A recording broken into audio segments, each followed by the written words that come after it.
Hawthorne Tuesday, coming to you live from Southern California. Beautiful sunny day, springtime has sprung. This is your weekly dose of all things J.R.R. Tolkien, coming from theonering.net, which is, as you all know, the world's largest and probably the oldest original interwebs community, a community website that is built by all volunteers who literally just offer their time to make this community website happen.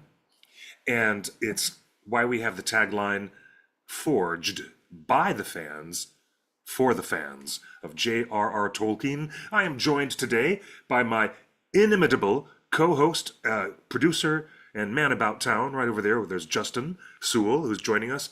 We have news, reviews, some Green Dragon gossip. We have so much mischief to talk about, not the least of which is the fact that Justin has shaved. Look at that. Smooth as a baby bottom. What are you talking about? We have so much to talk about, and this show is mostly going to be about events. Like, there's so much activity happening in the Lord of the Ring event space. There are big events happening. Yes. We've got LA screenings happening this week, tonight, as we speak.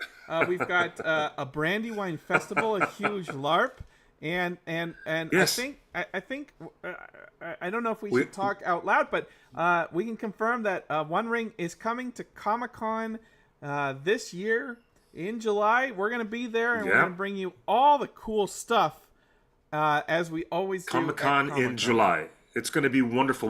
We also have Westmoot, which is less than 2 weeks away. That's right. The Tolkien Society not only handed out their annual awards. Wonderful to have award winners. We're going to talk about them and see all the people who won awards in the space of Tolkien fandom. And also, you don't have to go to the United Kingdom. You can actually hop right around the United States to Kansas City, and there you are. Westmoot is... Excuse me very much. Westmoot is having its inaugural, its very first academic event for people to come and join. And they have professors of languages. They have the archivist from Marquette University. That's right. J.R.R. Tolkien donated his manuscripts, his maps, and all of his writings to an American college. It's not in the UK. And the archivist who works at Marquette University is going to be the very special guest of honor at Westmoot. They're going to be talking about so many amazing things. And yours truly may or may not be involved, giving a panel presentation about the history of animated feature adaptations and short film adaptations of The Hobbit and The Lord of the Rings, the entire history of animated adaptations, going from the 1960s all the way to the very recent Lord of the Rings, The War of the Rohirrim, which was a dynamite film released in theaters just a few months ago. What a week! And oh my gosh, the big LARPing event happening down in Kentucky is promising to be huger than huge. It's going to be so cool. And Kelly Rice is telling you about it. Oh my gosh. They received their free copy of War of the Rohirrim and have been watching the Blu-ray of War of the Rohirrim. So thank you all for participating in our in Warner Brothers home entertainment giveaway of several copies of War of the Rohirrim. Justin, and we're so excited. You're so cute hiding behind your placard. What are you doing? Why is the shtick? Why are you still doing the shtick? It's so funny. I feel like a baby face. I don't know. Like you shaved and it's so cute. I would never do it. In fact, I'm growing my mustache. You can see my weird little baby mustache that I'm growing. So I have more facial hair than usual, while Justin seems to have shaved himself. I don't know. You look 20 years younger, Justin. You look so much younger when you're shaved like that. What do the kids call it? The face reveal? Is that what the Dream Minecraft kid calls it? Or VTubers the face call reveal? It a face reveal? Oh my gosh, that's too funny. You are very, very funny. Well, I mean, I have to do a big wedding this weekend in Norfolk, Virginia, and I will be Obi-Wan Kenobi. So that's why I'm growing the mustache, so I can have a full Obi-Wan facial hair. I need the mustache. Didn't so I can look like Alec Guinness. Norfolk, Virginia? What's happening in Norfolk, Virginia? I'm doing a I big thought wedding there. I thought Elvis sung about Norfolk, Virginia. He might have. He might have. Stop hiding behind that placard. You were so funny. Let the world see your smooth little face. Oh my gosh. You guys are just too funny. Too funny. Well, all Now, right, we got so much news to talk about. I cannot hold this placard up the whole show can't. because I have to click around all of the news that we're going to. But, You are so funny right now. You are so funny. well, Okay. all right, there we go. I got rid of the fuzz. There you are. I got rid of the fuzz, and one of the reasons is I was looking at old photos of myself, and I realized that last time I changed my look and started keeping the beard around, the facial hair, was the last time that there was a papal conclave. So now that we have a new conclave, it's time for a new look. I'm not saying that I'm up for anything in the conclave, but I'm just saying, like, the last time I changed my look was at the last conclave. So here we are. Really? It's a new era. I find it interesting that Conclave Best Picture nominee is now about to become the most highest rated multiple streamed movie with on any platform. It's about to become the most number one watched movie in the world now that it's on streamers. So that's happening. Great. Well, thank you for the jokes and the support. But let's get into the news, You Cliff, guys. because we are in the final 21 hours. It is 5 o'clock Pacific, 8 p.m. Eastern.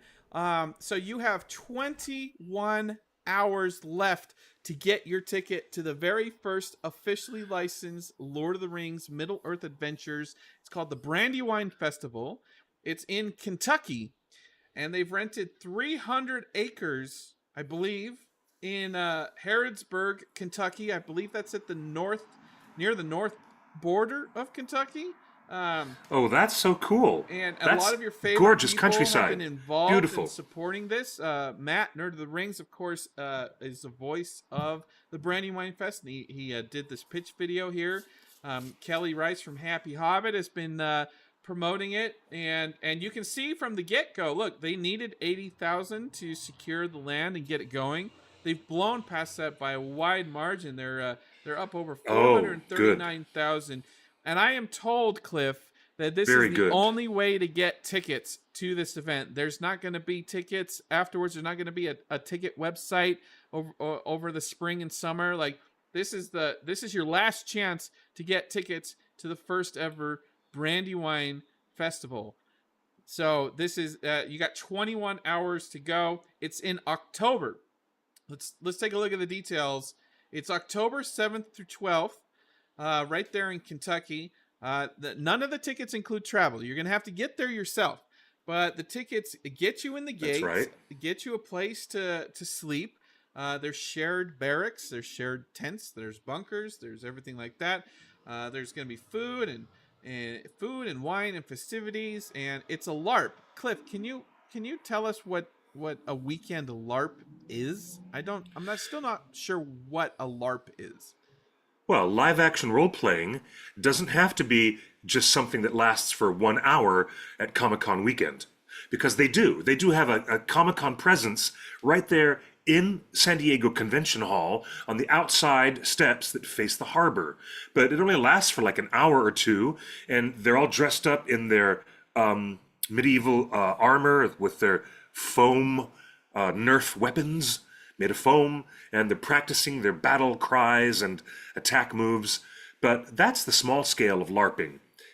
The genius idea about this Brandywine Festival is that this is a much larger scale event where you are immersed. We're talking complete immersion for the weekend, where you are there as a hobbit, as a villager of Bree coming to visit the Shirelands, or whoever you want to be, a ranger of the north, caught off his guard. You can be a hobbit who's looking for silver spoons in Bilbo's pantry. You know, one of the Sackville Bagginses. But this kind of LARPing is where you are role-playing through the entire weekend, day and night, and you're staying there in this wonderful wooded area, absolute gorgeous countryside, and they have crafts, artisans, and classes where they can teach you all the interesting things that you can learn about farming, making your own jelly and preserves, and all these cool games, like lots of things you might find at the county fair, like the three-legged race or the sack race, or people are in sacks and they're racing across the field. And I haven't looked too closely, but they have a pretty big roster of activities where you will be immersed in the experience from sunrise to sundown. And it's super cool in And concept. we're not talking about sundown towns. This is Not at all. No, we're talking about, campfires at night where people gather around the campfire with musical instruments and tall tales of the third age of Middle Earth. It'll be really super fun. I just wish I could go. I have too many weddings booked, and I wish I could go with Kelly and with Matt, Nerd of the Rings. I would love this experience to check it out, just to see what's going on. But I'm afraid I'm going to miss out. So for me, the FOMO, the FOMO, the fear of missing out, is quite a real manifestation. Oh, look at the pre-event workshops they have listed there. Read that off the list to us, Justin. Tell us more about that. They've got pre-event workshops, Hobbit dance lessons, how to LARP, yes, getting into character, costume preps yes, and fixes. There's obviously there's always a bunch of fixing going on when you're cosplaying. Who would you go as? And what would your costume be? Would you be a wandering dwarf? I don't. Would cosplay. you be a Cliff, ranger? I don't cosplay. Well, look at you wearing Biffer's hat. Every Tuesday you're in cosplay because you're wearing a dwarf hat. And that's Biffer. I'm wearing this hat because a viewer of the show sent me these hats, these wonderful knitted hats, and I gladly accept any gifts. You're just if someone them. wants to make me another hat, I will happily wear that. You can text the hotline, and I will give you our postal address. So this is called bounding, where it's not real cosplay, but you just wear an element to suggest the cosplay. That's what they allow you to do at Disneyland, because you can't walk in the gates in full costume. You get to be bounding, which means you wear colors, accessories, or motifs in fabric or overlay that gives the suggestion of the character that you want to cosplay as. So, all right, I just want to know, would you be a man of Bree, a wandering dwarf? Would you be a hobbit from the South Farthing? What character would you be on your LARPing weekend? I'm the only person at the OneRing.net that doesn't have an alternate name. I'm literally Justin at the OneRing.net. Everybody else has a name. Gracious. You're Quickbeam. There's Calisuri. There's Green Dragon. There's Mad Eye Gamgee. I'm Quickbeam. Everybody else has a name. I'm not creative, Cliff. I don't cosplay. I don't bound. Oh my gosh, that's Justin. too much. I don't know how to be anybody else other than me. Oh my goodness gracious. Well, you know what? Since I'm an Ent, and have taken the namesake of a very hasty Ent, I should show up in a very elaborate Treebeard or Quickbeam costume with branches and tree trunk body, the whole thing made out of foam. I should invent a wonderful Ent character and go down there as an Ent. That'd be really cool. I think I'd be the only one as an Ent. Well, everybody else is dressed as hobbits. I don't want to know what you mean by that. But anyway, we've been told, I was just talking to Happy Hobbit this afternoon, and she told me to remind everybody that even if you can't go to the Brandywine Festival LARP in October in Kentucky, USA, all of these rewards levels, these lower reward levels, are available, and you become a founding member. The goal of this, I mean, they're already approaching $500,000 on their first go. The goal of remarkable. The Brandywine is to be a regular occurrence, right? It might be every year, maybe it's every other year, but the Brandywine Festival, their intention with the official Lord of the Rings license is to do this on the regular. So this is the first year, and because it's the first year, these rewards are exclusive to the very first year Kickstarter. And, so you get the certificate of founding that will never be available ever again. That enables you to have a piece of paper that you can hang on the wall, put it in your scrapbook that says, I helped bring the Brandywine Festival to life and got this. So Cliff, you can imagine you were one of the founders. Cliff, the One Ring has been doing the Bilbo Baggins birthday bash in Griffith Park for over 20 years. We sure have. And it's yes. an annual thing, and it grows big, it grows small, it grows big again, but it's always a good time. Imagine if we had a first year gift like the festival mug or the founding certificate or this enamel pin. Imagine how excited people would be if they had the merch from the very first year of the Baggins Birthday Bash. That's what's on my mind here of like, all right, think about this in 10 or 20 years when Brandywine Festival is still going strong. Like, you can say that you supported the very first year. So even if you aren't going, even if you can't afford to go and you can't take the time off and LARPing isn't your thing, you can still support the very first Brandywine Festival. And every single donation is further encouragement to do this regularly. Yeah. You know what? With this kind of response that they're having in their inaugural year, this promises a great success. They have more money than they know what to do with. That means they can have bigger, better everything. We're talking they can have better food, better vendors, they can have better security, they can have better infrastructure, they can have better everything. They can afford to do all these things, including bringing in dance instructors to teach you how to do hobbit dancing, and they have enough money that they can put the space available for people everywhere. I think that's a wild success story. One of the biggest success stories in crowdfunding that we have seen in quite some time.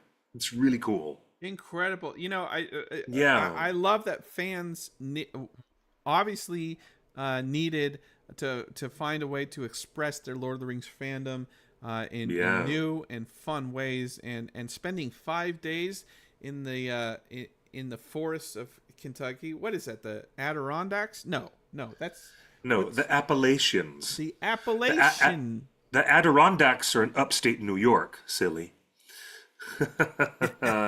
So we're in Appalachia for the Brandywine Festival, and it just looks like so much fun.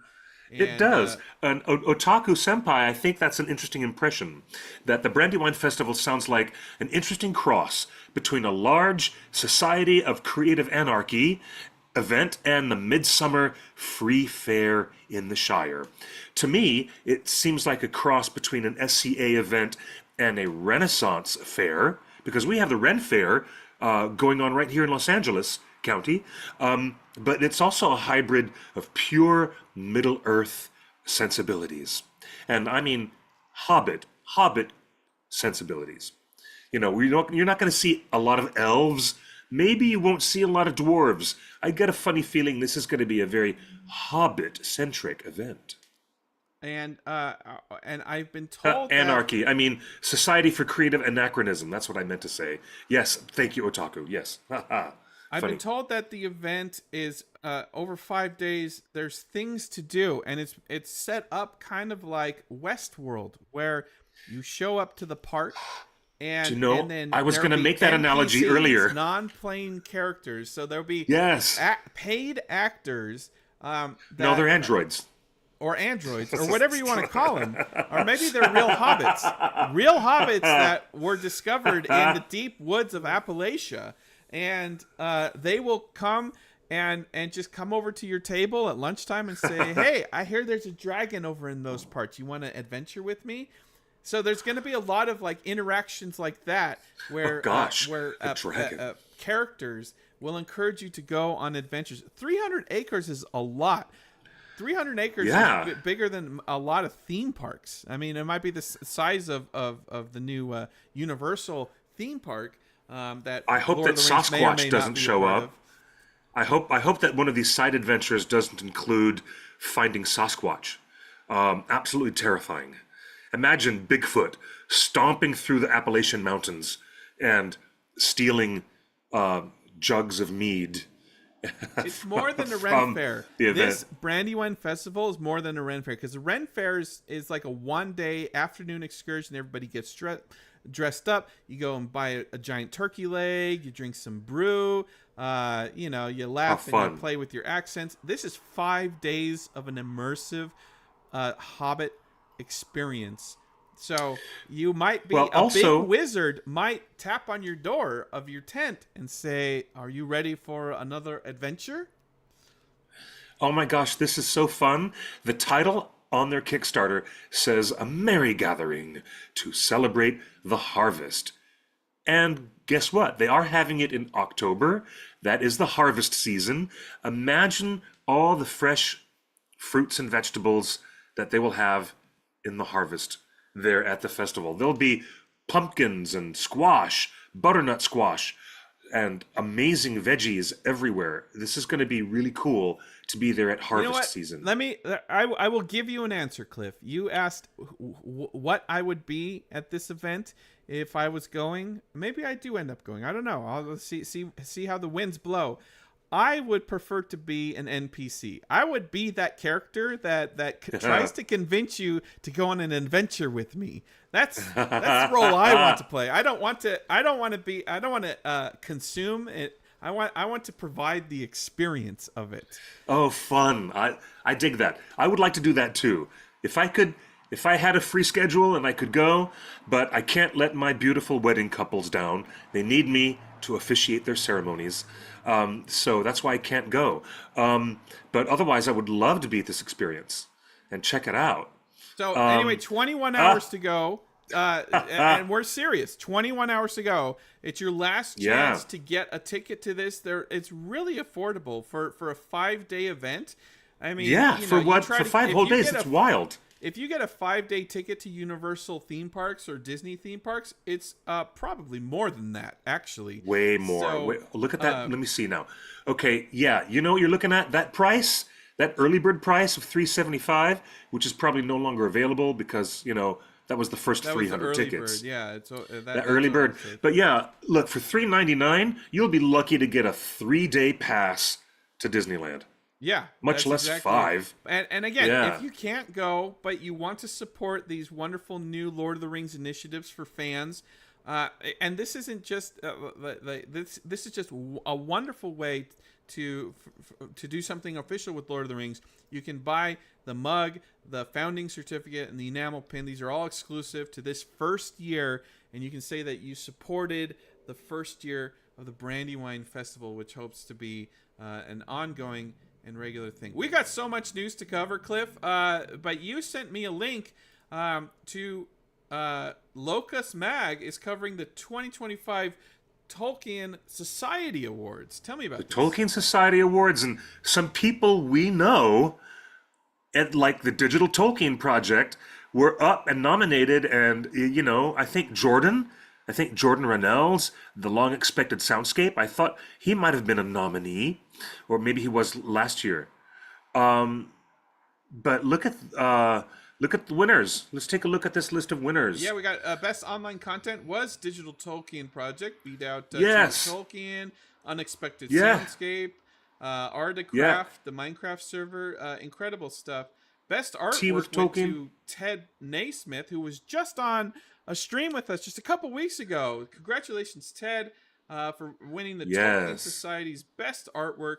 And best new article was about Sir Gawain and the Green Knight, J.R. Tolkien's memorial lecture.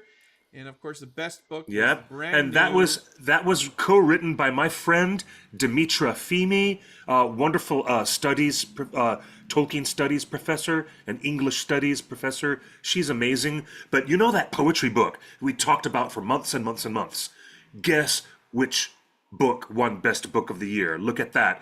The collected poems of John Ronald Reuel Tolkien that was edited by the classic two-person team, Wayne Hammond and Christina Scull, some of the most famous editors in the world of Tolkien scholarship. And that amazing hardbound book had more pages in it than The Lord of the Rings itself. All poems and many, many pieces that had never been published before of John Ronald's original poetry. That is an exciting prize to win. That is the top prize of the year. Everybody for the 2025 Tolkien Society Awards. Everybody deserved it. All the nominees deserved it as well. Some of our favorite people were nominated. But moving on, before we get to Rings of Power leaks, we've got photos from the set. We've got photos from the set, but we're going to get to that in a sec. You do not have set photos. I haven't shown you this, Cliff, but before we get there... You can't. Wait, I thought they didn't even start Hold principal on, photography we're not yet. talking about that. What are you doing? Variety oh my gosh! Is reporting that LA Talk Chamber about burying the Orchestra lead. Is honoring Warner Brother Pictures music president Paul Brucek. Hope I'm saying that name. It might be Brucek. So he's and a first line in this article is from Howard Shore. Good guy with very good ears, says Howard Shore about Paul Brucek, president of music at Warner Brothers Pictures, who will be honored by the Los Angeles Chamber Orchestra at its annual gala, April 26th. That was this last weekend. It was 3 days ago. Yeah, how cool. At his previous position as president of music for New Line Cinema, Brucek oversaw all of the music in Lord of the Rings movies, which won Shore 3 Oscars and Grammy Awards. In fact, the finale, Return of the King, Brucek produced the sessions for flutist James Galway, opera star Renee Fleming, and singer Annie Lennox, while score was busy with the 96... He produced the Annie Lennox sessions? You're killing me. That's amazing. So he's not just an executive in a suit. He's actually talented with music, Cliff. Wait, is that correct that Howard Shore won 3 Oscars? I thought that he was not nominated for the 2 Towers because of that bizarre thing that happened with their rules. He won for score and then he won for song. Oh, that's right. Him and Annie Lennox share the Oscar for Into the West. So he said, Howard Shore says he really guided the whole production in terms of timetable and budget. Congrats to the guy that made the epic Lord of the Rings. And as president of Warner Brothers Music, he is responsible for making those wonderful, wonderful CD cases that we all love of the music of Lord of the Rings. I'm trying to look to see if I have them handy. I've got the DVDs over there. I don't see them. But I've got one. I've got The Hobbit handy. But so he was responsible for the premium packaging on all of those extended editions CDs. Yes. And the complete I remember those. The complete recordings. What other movie has given you 2 soundtracks, the theatrical and the complete recordings? What other movie has done that? None. I just can't imagine one at all. None. Can't. There's only one Star Wars soundtrack for each movie. There isn't like a complete recordings for any of the Star Wars or anything. That's true. There never has been. Guy, somebody at Lucasfilm should work on that. That's an amazing project. So this guy is totally responsible. And don't take it from me. Take it from the guy that wrote the book on the music of Lord of the Rings. Yes, that's our friend Doug Adams. For those unaware, Paul Brucek played a huge role at the studio level, ensuring Howard Shore's Lord of the Rings scores had the support and the financing needed. And it wasn't cheap to go into Abbey Road and to be recording in different locations around the world while they were filming in New Zealand. That wasn't cheap at all. And this executive was a huge help pushing the book, The Music of Lord of the Rings, to the finish line. Very nice. That's super cool. So the fact that the author of the book, that's all you need to say. So huge congrats. Look at that. The people working on Lord of the Rings still getting their roses, still getting commendations on everything. And there's nothing like the Lord of the Rings music. So big congrats. Thanks to Doug Adams for bringing this to our attention. Big congrats to that's very Warner cool. Brothers music president Paul Brucek. And so we can thank Lord of the Rings for doing that. Man, we've got so much Rings of Power news, but I guess we should start. Wait, before we get to that, I can't believe that the Maverick Theater has brought Fellowship, the musical, back to the stage in Fullerton, California. Did you know that, Justin? No. Well, check it out. I just sent it to you. And because Button Lady is in the live chat with us. Well, hey, hello, Button Lady. You're the best. One of our most favorite people in all of Tolkien fandom. And certainly has created a stir at Comic-Con years back. One of the best people in the Tolkien fandom. But tell me there's about a this. really It's a musical there's a really parody? popular stage comedy. Yeah, no, this is a show that I've seen. I saw it when it was in Burbank, and it is a wildly funny and beautifully staged spoof, a musical parody spoof of Fellowship of the Ring. It is hilarious. The music is great. The characters on stage are great because they're spoofing some of the most familiar aspects of our favorite 9 walkers who went up against the 9 riders, leading Frodo from Rivendell. There's it's so fun. There's about 3 weeks left in this run at Fullerton. Tickets How are cool is available that? now. And I guess Cliff, is that an official endorsement from you? That is totally official endorsement from me because I love these guys who put this book together, the book and the music. Alan Simpson, and the book was by Joel McCrary and Kelly Holden Bashar. They're really talented people, and it's funny what they get to do with a very small budget. And if you know what kind of magic can happen in a small theater with nothing but creativity and gumption, and people just get together and say, let's put on a show, and it's brilliant. You don't need $400,000 on the Kickstarter. You just need elbow grease, really talented people, and dedication in the theatrical arts. That's how you do it. The first 2 Of course Saturdays it's sold are out. It's wildly popular. It's so good. It's such a funny show. And for anybody who's in Southern California, or even if you're up in the Bay Area, get on a $38 shuttle flight from Southwest. Come on down here. It won't cost you nothing to fly down to LA, and we'll all go down to Fullerton together. I want to go see this again. It is hilarious. Really fun show. All right. Speaking really of fun. shows, a huge thing happened this weekend, Cliff. Let's just play the clip. The BAFTA goes to the BAFTA. Jason Smith, Richard Bain, Ryan Conda, and Chris Rogers for Lord of the Rings: The Rings of Power. The Rings of Yes. Power have officially Visual effects. won. We really did not expect this. Thank you so much. They didn't Yes. expect And thank you to our showrunners and producers, JD, Patrick, Lindsay, Justin, Kate, and Callum, for trusting us with your vision.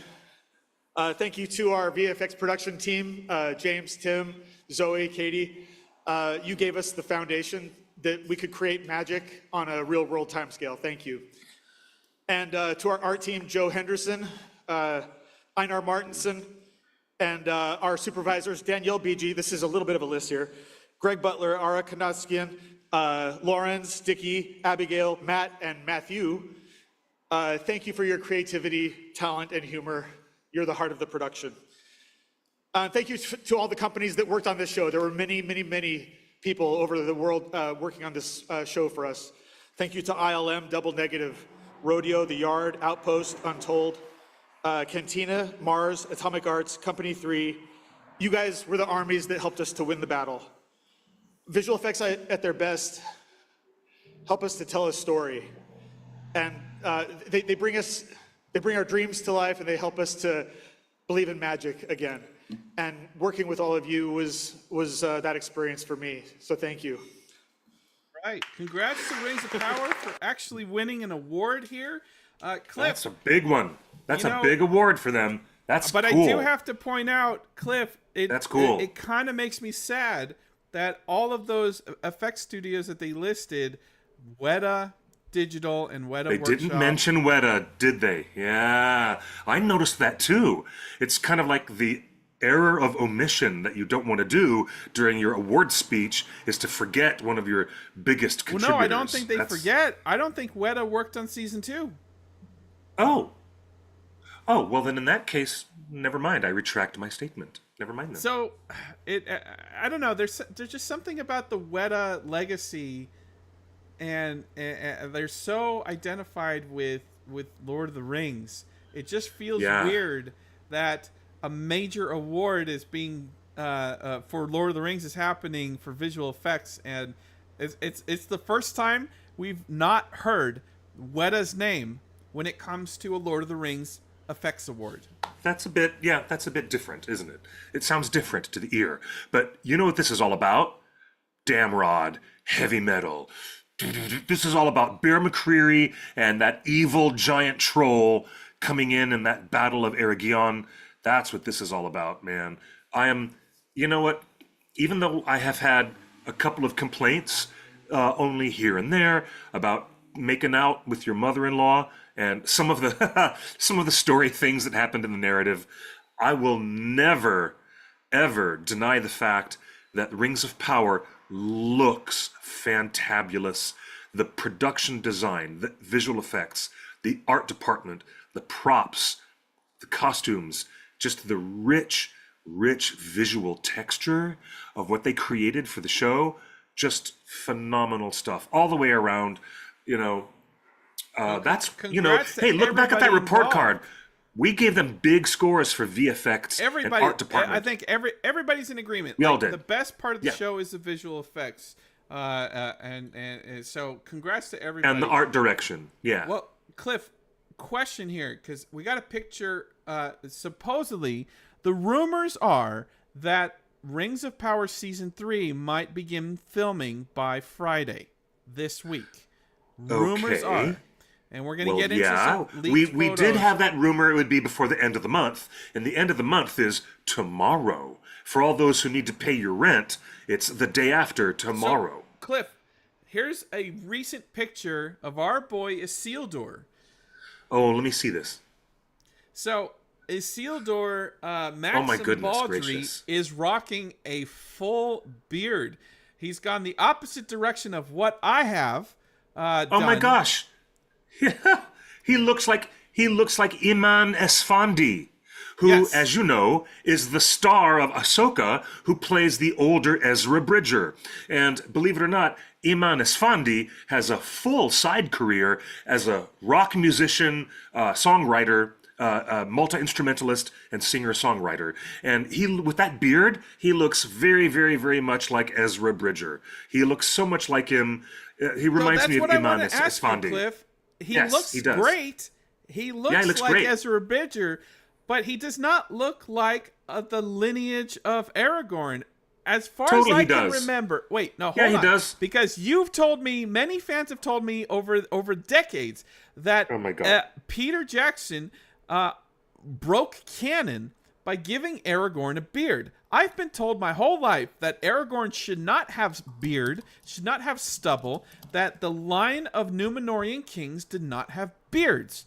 And I've instituted that into my brain with a religious fervor, that I was that Aragorn's beard was non-canon because Númenórean kings and his lineage were beardless. So my question to you is, have I been lied to my whole life? And why does Isildur have a beard when Season 3 is about to begin? Because they're sticking with the aesthetic that Peter Jackson created. All right, now, I'm sure that I'm retracting a big academic mistake that I made in the past on this very show, where I stated erroneously that the beards were quite possible for the Númenórean line, but that is not technically true, and so I'm sure that Tolkien scholars out there have been shivering with disapproval at my mistake. But let me correct that mistake. It's not you. You know what? But it's not just me. But hold on. No, there's a lot more going on in the world of artwork, Tolkien artwork, and we know a lot more about that now after our recent March Madness experience, because there have been representations of Aragorn in many pieces of art, paintings, sketches, and illustrations, where he has been shown with facial hair and without facial hair.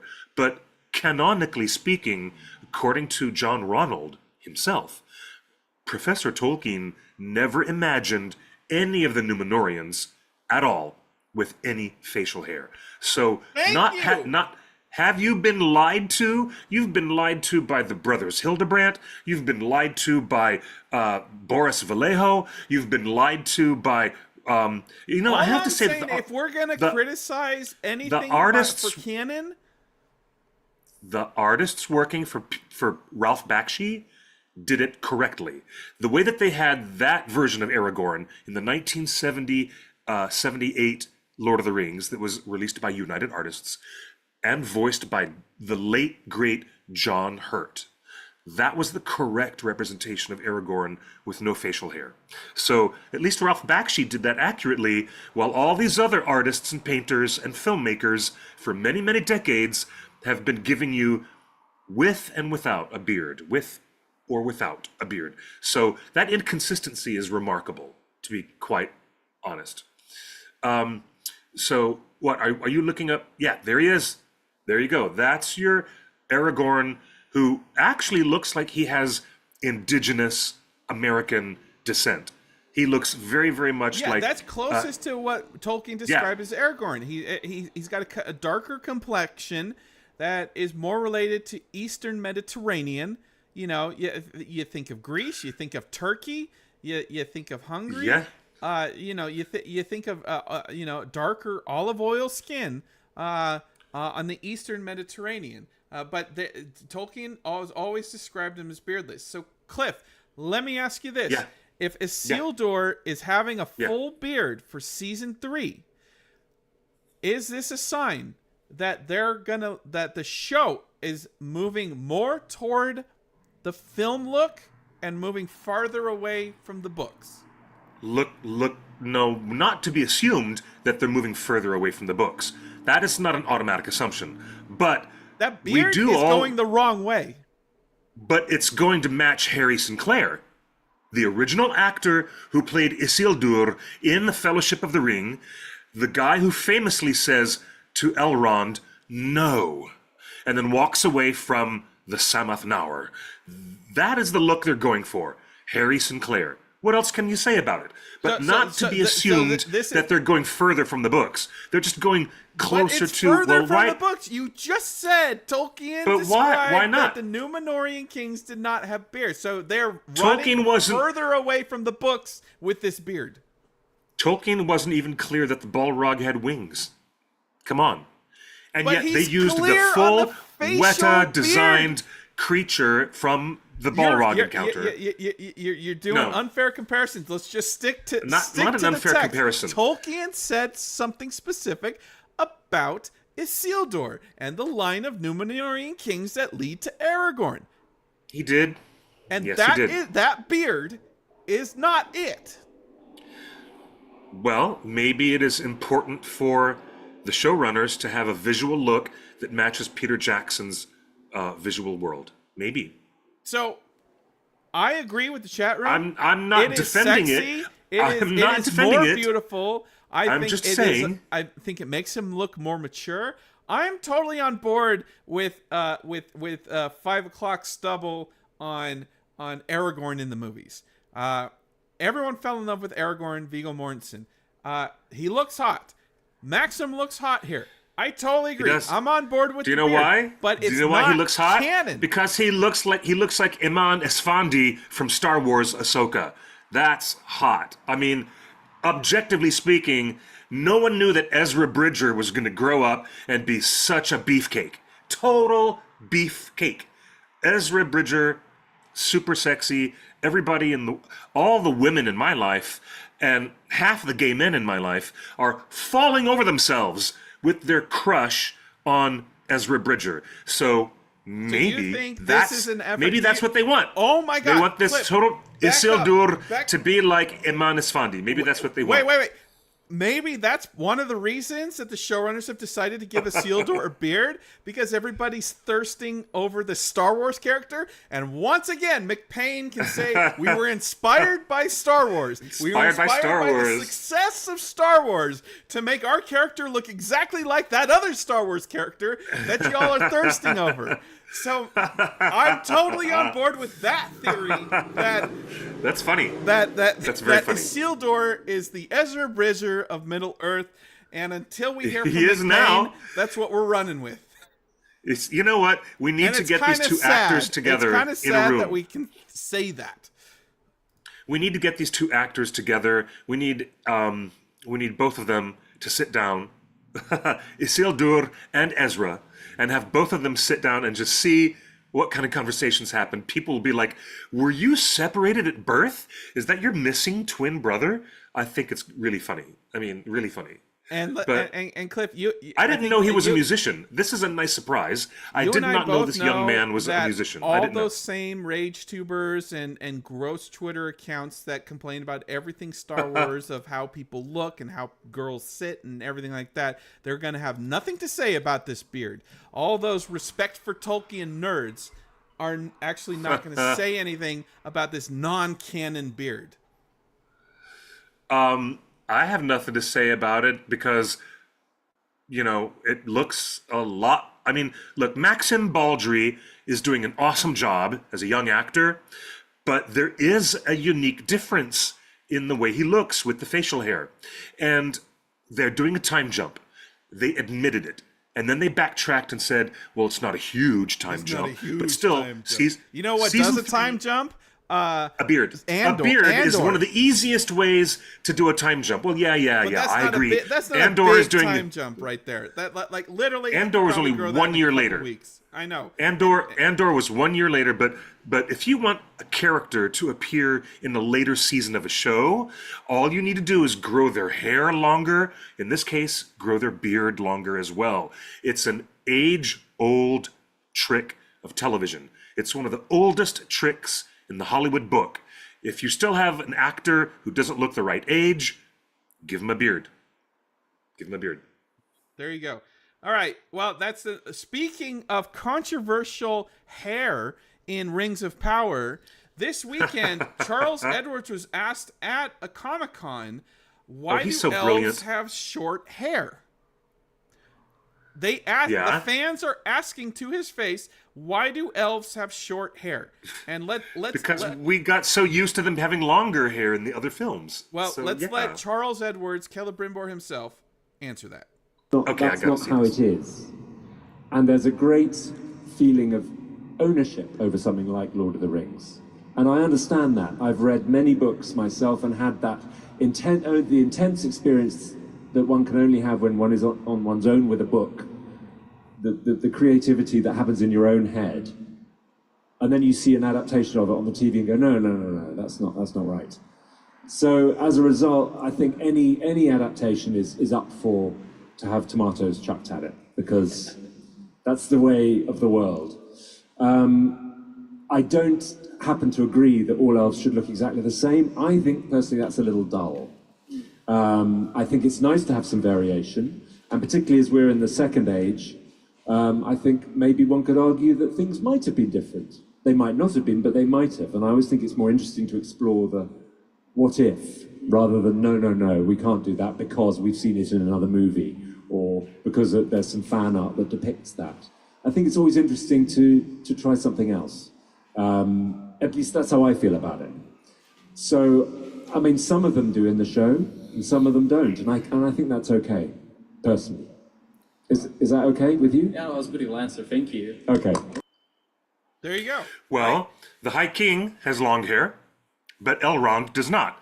Gil-galad is presented in both seasons of the Rings of Power with long hair. And so Galadriel herself has hair beyond the shoulder. But that's not what people were complaining about. So Cliff, they're talking about Ismael Cruz Cordova and of course Elrond. No, there was a bunch of short hair elves. Elrond has short hair. He should not have short hair. Like, his whole thing was long, a long receding hairline. But so back to what Charles Edwards just said. Everything he said is accurate.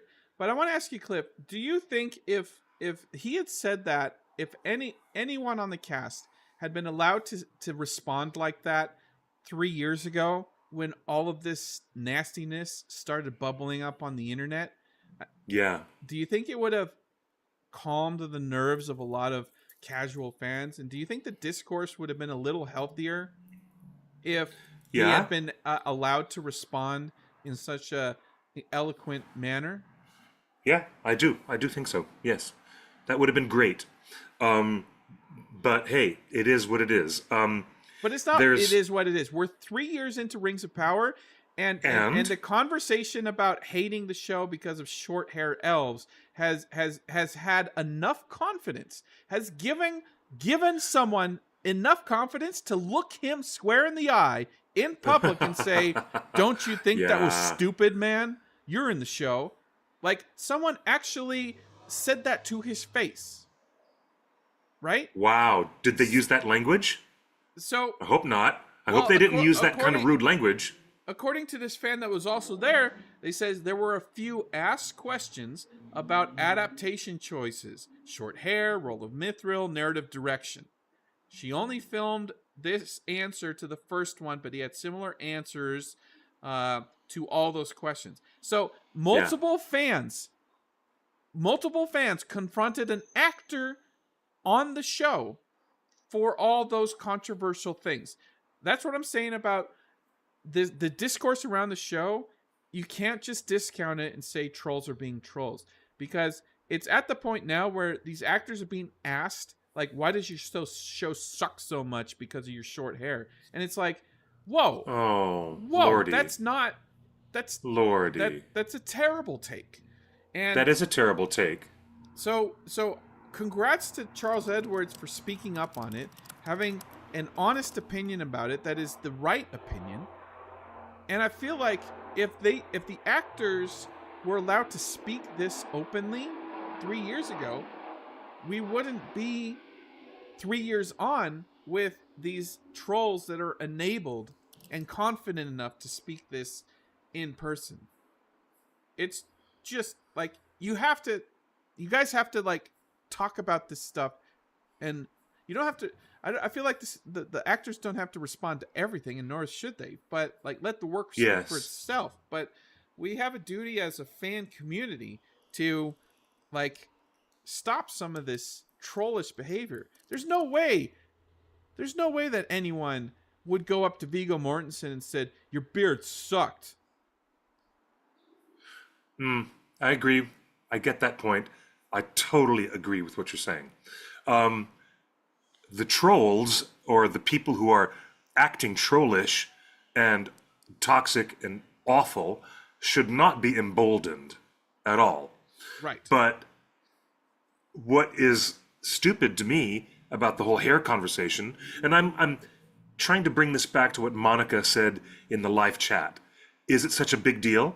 Why is long hair or short hair any kind of a big deal at all? Let's look at it through a different... Why? Well, why isn't Legolas depicted with black hair? Exactly. When so many...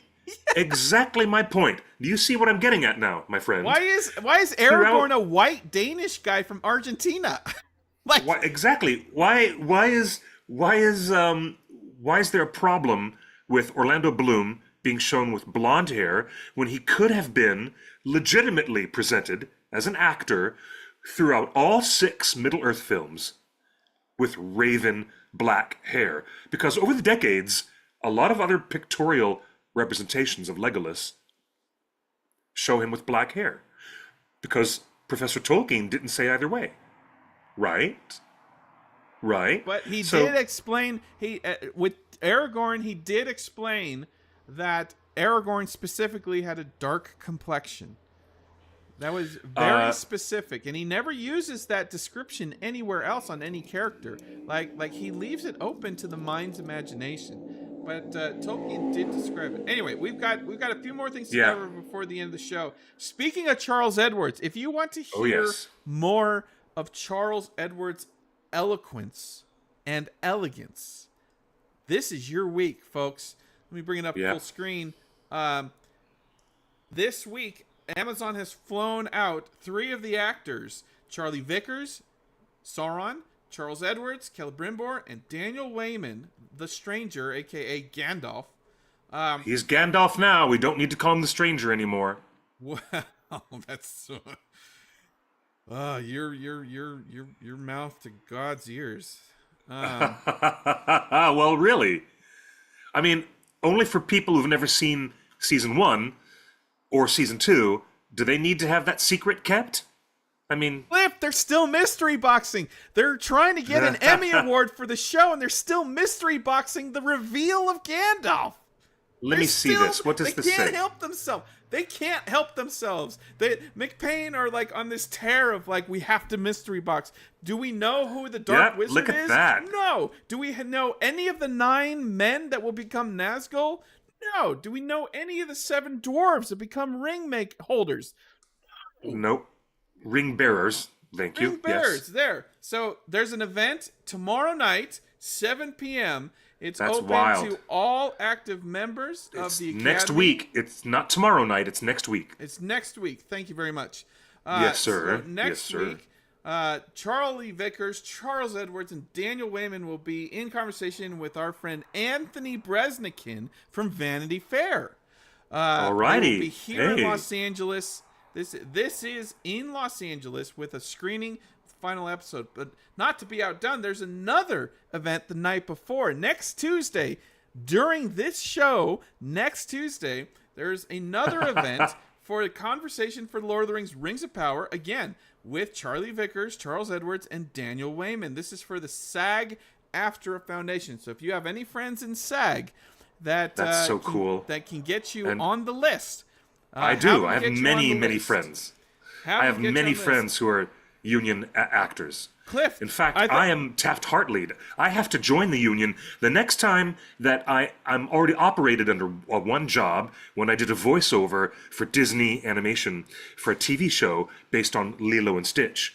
And they gave me a Taft-Hartley contract, which means next time I do a job under union auspices, I must pay my dues. And they call that a must-pay situation.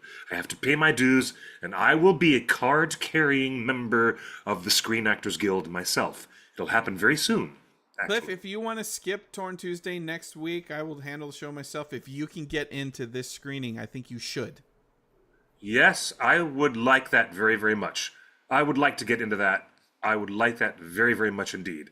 All I have to do is ask some of my Screen Actors Guild friends. Yeah, That's all I gotta do. You know what? All like Amazon guys, Amazon. We're your friends here. The One Ring. We're like we love you guys. We love everything that you do over at Amazon Prime Video. We're in your corner. So Amazon, if you're watching, just send Cliff an email. You have his email address.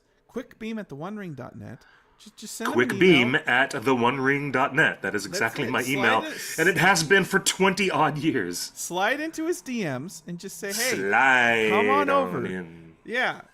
Amazon, Slide. you're bringing all these actors out. Invite Cliff over. You need a moderator? Nobody would do a better job at moderating this panel than the very, very amiable, I'm the most amiable guy on the planet. That's why people have been coming to watch this live stream for so many years, because I do such amiable, friendly, and very fun, energetic interviews. That's what I specialize in. Supposedly doing they're great here all talks week, with Cliff. great so minds. The actors are going to So- be here. Sauron, Celebrimbor, and Gandalf are going to be here next week, all week. So they got events. Currently, I know about I events am on Tuesday, totally down. Wednesday, and Friday night. That's what I know for sure. So Tuesday, Wednesday, and Friday night, there are events. FYC is for your consideration. They're trying to get an Emmy for those guys. And I'm glad that they're Yes, they are. narrowing it down. In fact, I almost wish that it was just Charlie and Charles, because if you really want to focus on who deserves an Emmy, it's the storyline of Sauron and Celebrimbor. And so that's happening Yes. in LA next week. Cliff, before we let everybody go, because the next 3 episodes of Andor are out today, and they're The written next by 3 episodes of Andor are happening. Oh my gosh, I want to see a flashback with Andy Serkis. I know it's not going to happen, but I want Andy Serkis to reappear. But you might I really be onto do. something, because today's 3 episodes are written by Beau Willimon, who was the Oh, I know him. showrunner of House of Cards, and he also wrote Yes, the yes, Andy that's Serkis right. episodes. He was responsible that's for right. the Andy Serkis episodes last season on Andor. On the prison planet, yes. So if there's any chance that you'll get an Andy Serkis cameo or surprise appearance, That would be it. will be tonight on Very Andor. But exciting. before we get there, Cliff, guess Very what I got exciting. to show you? The Is very that the first set? of Numenor for Oh, season wow. 3 of Rings of Power. Wow, that is a Numenorian set. Look, they have different buildings in the back, so that when you go through that archway, the archway that is right there in the very middle, that has a big left and right columnar structure. Yeah, look at those designs. Oh my gosh, that is so Numenorian. Is that not the big archway that points out of the throne room towards the mountainscape in the outside? Oh, that was on the cover of the soundtrack for season 1. Oh, that is so cool. That is so cool. Look at that. They've got a lot of work to finish, though. They have a lot of work to finish. Next week, so that looks like they're working hard. I mean, it looks close to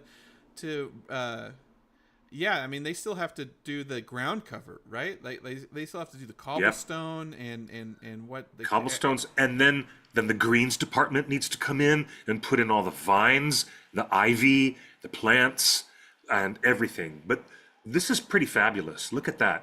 Now, where did this picture leak? Where did this picture come from? Someone in Bray, near Bray Studios, took these drone photos. Look, there's some pieces. Oh wow! Look at that wonderful aquamarine kind of turquoise. Do you know what that is? That reminds me of bronze that has been colored by oxidization to have that patina like green. The Statue of Liberty. Exactly like the Statue of Liberty. When it was originally constructed, the Statue of Liberty did not have a patina green color to it. It was shiny bronze. Is there a chance polished, that this is shiny bronze. Osgiliath? Is it Osgiliath? Interesting question, Durin. Yeah. I don't know. No, this looks...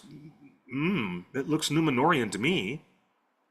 No, because that arch looks like the same arch where the eagle comes in and has that moment with Pharazôn. It looks like the same arch. We got more of a top-down photo here. You can see that is a reverse angle of what we were just looking at. Oh yeah, the reverse side of this arch square is totally not. I'm surprised that drone was not shot down out of the sky. Well, how can you get away with that? Shots. We got a bunch of drone shots for season. Don't complain, Cliff. Don't tell them what to do. I'm not complaining. I'm just surprised that they got away with it. So yeah, the town square, like, there's obviously a bunch of pieces that are about to go up on the walls. Let's take a wider view. Oh no, this is not Bray Studios. This is the new Shepperton Studios. Shepperton. Yeah, look, because you got that big body of water right there on the right. Yeah. On the left is where Amazon built some new things. At the bottom here is a bunch of sound stages where Netflix is. No. Yeah, this look is at Bray. those. This is definitely Bray. I think. Hold on. Do you want to Google Maps the area? The physical area? Yeah. Hold on 1 second. So, Mithrandir is screaming at the door. Hold on. All right. So that's another photo. Let's see what else we got here. This drone photo. Some big sound stages. Oh yeah, so these are all offices. And they're or homes. I think they're offices. And then right to the right here, I think that's another set for another show. Maybe that's the Enola Holmes 3 Netflix show. They're doing a third Enola Holmes movie? Wow. Yeah, very, very popular. I think this Well, yeah, set I know that, but I didn't know they were for making Lord a of the third one. Rings. This set looks like it's completely done, and this doesn't look like Lord of the Rings at all. There's nothing in Lord of the Rings that looks like some of these buildings here. Not like that. So, but in the back there is where Lord of the Rings is. And Cliff, look at the size of those sound stages compared to, you thought the outdoor Numenorian set was big. You got That's crazy, isn't it? 2 huge sound stages and one smaller one there. You can see this smaller one right in the middle. So Lord of the Rings is Rings of Power Season 3 is really shaping up to take over the studio for 8 months of filming. According to the cinematographer, he's going to be over there for eight months. That's amazing. Let's go back to another top-down photo. Look at that. This is a little closer action of, is that Numenor or is that Osgiliath? Has Numenor had these kind of orange slate tiles, these bronze? I don't think Osgiliath was constructed in the Second Age, although I do need to check my notes on that. Okay. No, I don't think that can be Osgiliath because that wouldn't even be a Third Age thing, now would it? We know for sure this is not Elven. This is not Rivendell. This is not Elven architecture at all. Actually, Osgiliath was founded in the Second Age 3319. It served as the first true capital of Gondor. That's what I thought, right? So, but yeah, it's not bordering. I mean, it is bordering a river. I mean, not on the set. So what else we got here? We got. Do you think these aquamarine things are from Numenor? Or do you think this is a new land, a new area that we have not seen in the show yet? I don't think those things have been painted yet, or maybe, this all looks Numenorian to me, especially the use of arches. But either those are, molds, polystyrene molds that have to be used for casting other shapes of pieces, and maybe that won't even be what's on screen. Maybe. Yeah. Or if those are items that are fresh out of the mold, then maybe they haven't been painted and finished yet. To look like marble or whatever stone they want it to look like. So those are your first big reveals of the season 3 sets. If this is the current state, if this guy went and took those photos and then posted them the same day that he took them, these sets are far from ready for shooting. And that is true. The rumors that we've been working with, which is they were going to start shooting by April 30th, I don't know if I trust those rumors yet. And also, Cliff, we just told you that 3 of the main actors are going to be here in Los Angeles next week. Obviously, you're not using every actor on every scene, but right. If Sauron and Brimby and Gandalf are all in LA next week for who knows how long to try to win an Emmy, I don't think, and this is the current set of Numenor, I don't think that Rings of Power is ready to start filming this week at all. I would agree. But we can't date these photos properly to when they were taken. But yeah, if they are yesterday's photos, then they're going to need a lot more time to finish the set. So yeah. So there's a lot of work to be done, but So great looking photos, and again, let's go to the wide shot. You can see. And yes, back to the chat, Otaku Senpai, you are quite correct, my friend, that Osgiliath, although built in the Second Age, would definitely have been built after the drowning of the island continent and the downfall of Numenor itself. That is true. Very true. Go. Yes. And that's a quite a big it's fascinating. Studio facility for Rings of Power there at I believe this is Shepperton. That's a huge three pretty big warehouses, sound stages, and then you got the 2 outdoor sets being built. So there's a lot going on. Activity is happening at. I just looked up. There's a lot of activity there. I looked up Shepperton Studios, and it is right next to this body of water, which is called the Queen Mary Reservoir. That's the body of water you just showed everyone. On the side, there's an embankment that is obviously a man-made embankment, and there's this big open area, And that is where Apple Maps is currently showing Shepperton Studios, right next to the Queen Mary Reservoir. Yes. And So there you go. There's the Queen yeah, Mary there it is. Reservoir. It's It's in Littleton.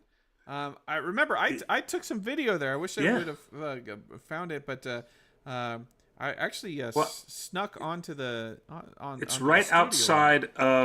outside of Ashford Common. On the other side of the reservoir is the Ashford Common, and it's just outside of London. But Let's see if you're Google on the satellites- outskirts of London. Yes. Let's see if Google satellites have.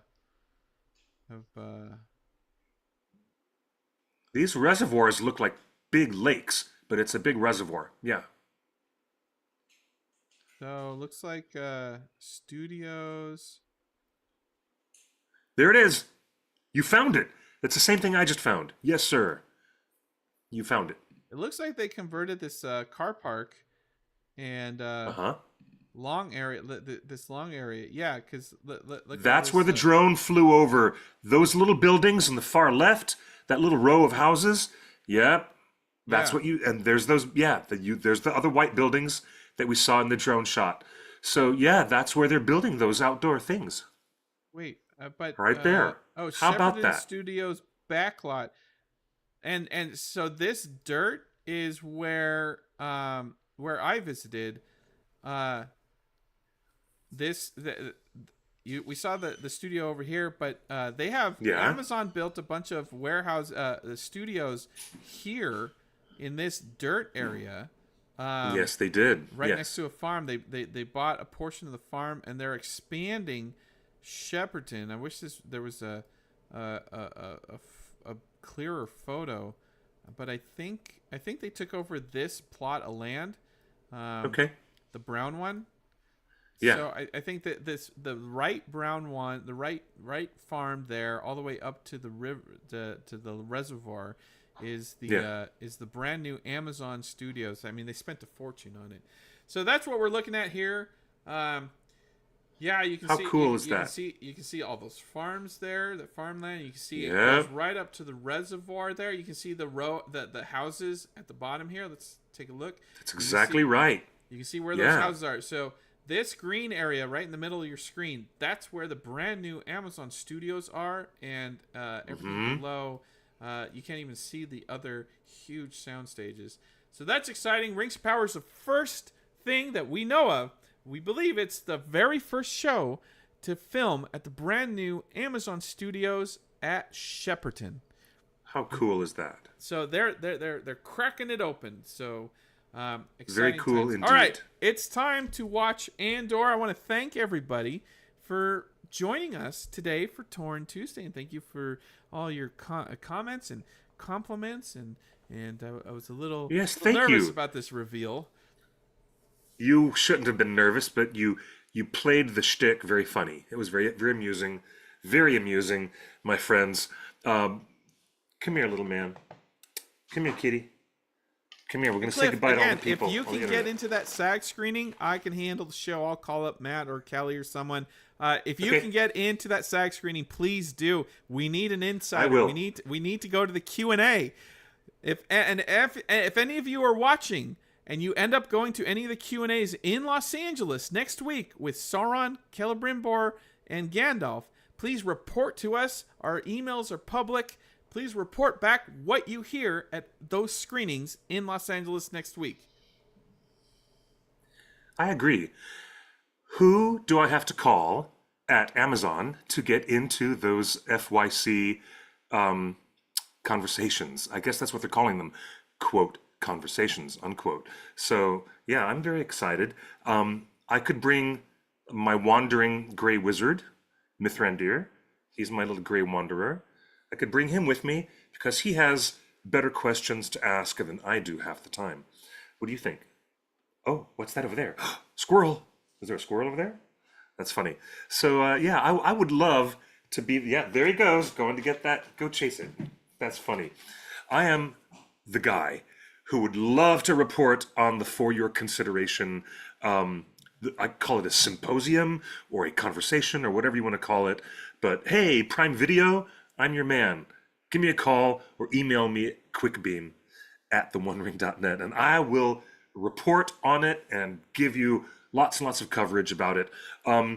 Very exciting things have been happening this week. Thank you, Justin, for pulling all the strings behind the curtain there in the Emerald City where you live. And me here, I just want to say thank you to all the people on Twitter, Twitch, Instagram, Facebook, YouTube, everybody in our chat. Thank you for putting up with this terrible excuse for an Obi-Wan mustache.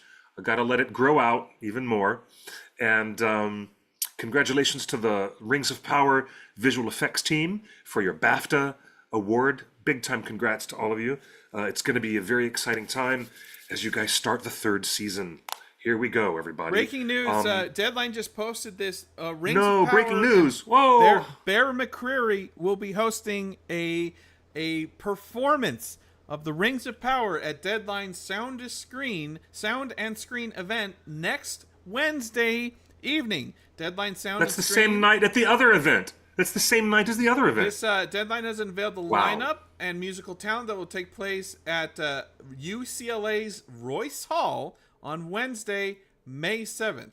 11 television series will take part in the evening, including a 60-piece orchestra, so you can hear the music performed live.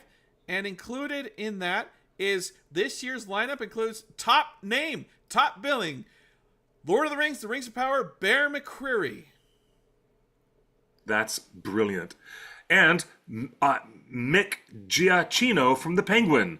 Wow, all these great composers for these TV shows. You know what? This is really cool. If this is the field, really cool. I think if this is a field, I do think that Bear McCreary might take home an Emmy for best score of Rings of Power this season. So if you're in LA that's super and cool. You're at UCLA, there's the Deadline event. So that is separate from the actor Q&A that's happening the same night in a different part of town. Bear McCreary with an orchestra next Wednesday. Cliff, have your pick. Try to get in. On any of these. I totally will. I will try this, and maybe if I'm lucky, I can invent a technological marvel that will split my molecules into a clone, so I can have clone Clifford and me, regular Clifford, and do both events at the same time and get lots of coverage. That would be the best. That would be so cool. Wow. Go for it, Bear McCreary. You know, we're here for you, cheering you on. Really great stuff.